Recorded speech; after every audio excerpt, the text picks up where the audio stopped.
Hey everyone, and welcome back. Today, we're going to tear down one of the most repeated lines in history class. Christopher Columbus discovered America.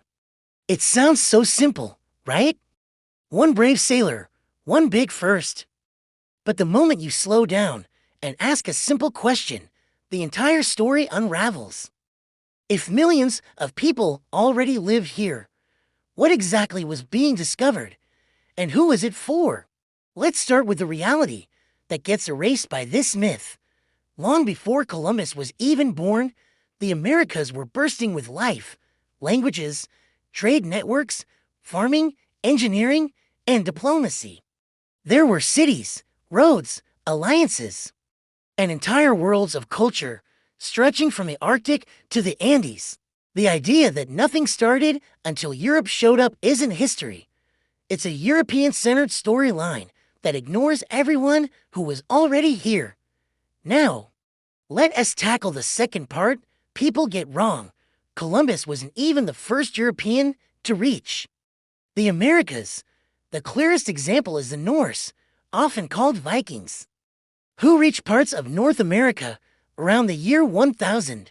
We have strong archaeological evidence of a Norse settlement at Land's Ox Meadows in Newfoundland, Canada. That's real. Physical proof that Europeans were on this continent centuries before Columbus. So, the claim that he was the first European ever just doesn't hold up. So what did Columbus actually do? Starting in 1492, his voyages for Spain created a sustained, permanent link between Europe and the Caribbean. He landed on islands in the Bahamas and explored parts of the Caribbean. Later voyages touched areas near Central and South America. But here is the kicker that surprises a lot of people. Columbus never set foot on the land that is now the United States. So when someone says Columbus discovered America, it's a total mashup. It treats the vast continents like they were a blank space. It ignores the people already living here. And it gives him credit for places he never even went. So why does he get the big title? Because in this context, discovery never meant learning something new. It was a legal and political term that meant a European power can now claim this land. That's the uncomfortable secret behind the word.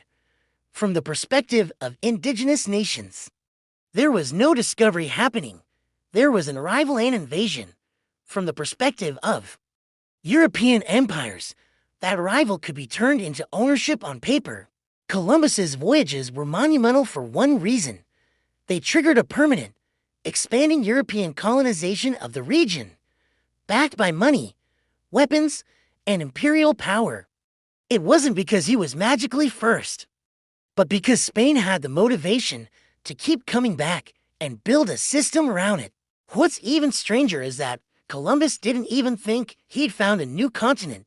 He died believing he had reached islands near Asia. This misunderstanding shaped everything that followed: the maps they drew, the names they used, and the claims they made. The most famous discovery in the world started with someone not even knowing where he was.